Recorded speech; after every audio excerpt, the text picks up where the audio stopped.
Yang terakhir, di antara jalan hidup yang ditempuh oleh para nabi dan rasul, bahwa mereka begitu perhatian dalam urusan rumah tangganya. Mereka menjadikan keluarganya sebagai contoh dan teladan buat manusia. Memang tidak semuanya. Bahkan ada di antara para nabi dan rasul yang oleh Allah keluarganya justru dijadikan sebagai contoh buat kehidupan orang-orang kafir. Nabi Nuh, Nabi Lut adalah dua nabi yang keluarganya dijadikan pelajaran buat orang-orang kafir.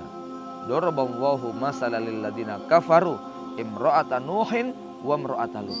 Kanata tahta abadaini min ibadina shalihaini fakhanatahuma wa lam yughniya anhuma minallahi syai'a.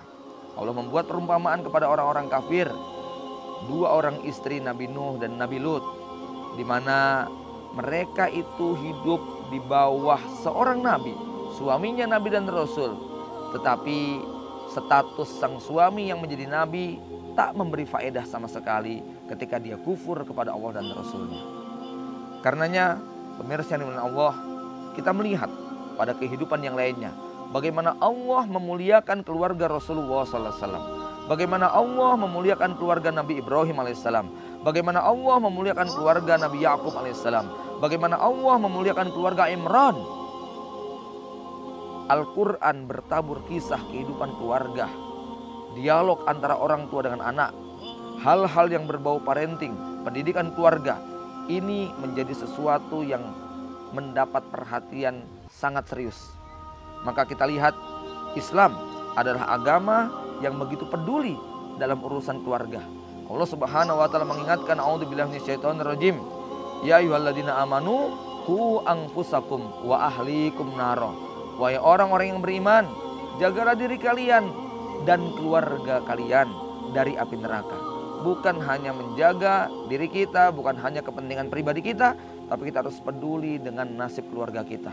Terkhusus bagi seorang laki-laki, pada hari kiamat kelak akan ada 4 wanita yang akan menggugat dia ketika sang lelaki ini tidak peduli dengan keadaan mereka. Yang pertama adalah istrinya. Seorang suami yang membiarkan istrinya durhaka, suami yang membiarkan istrinya berbuat dosa, maka bukan hanya istri yang menanggung, tapi suami pun akan memikul dosa istrinya. Yang kedua, anak gadisnya. Kalau seorang bapak memiliki anak gadis yang durhaka, memiliki anak gadis yang terjerumus dalam maksiat dan dosa, maka bapaknya pun harus menanggung keadaan anaknya. Yang ketiga, seorang laki-laki akan dituntut oleh ibunya ketika dia punya kemampuan tetapi dia membiarkan sang ibu hidup terlantar. Yang keempat, seorang kakak atau seorang laki-laki akan digugat oleh saudari putrinya ketika dia punya kemampuan tapi dia membiarkan sang saudari ini hidup dalam kehinaan, terlantar, terlunta-lunta, sampai tidak paham agama, padahal saudaranya mampu untuk memberikan nasihat kepada dia. Pemirsa yang dimuliakan Allah, karenanya dalam Islam persoalan keluarga merupakan perkara yang teramat penting. Itu kenapa Allah Subhanahu wa taala memberikan pujian yang sangat indah kepada keluarga Nabi Muhammad SAW, juga kepada keluarga Nabi Ibrahim alaihissalam, sehingga dalam hari-hari kita, dalam sholat kita, pujian, sholawat kepada dua nabi dan keluarga ini senantiasa kita lantunkan setiap hari.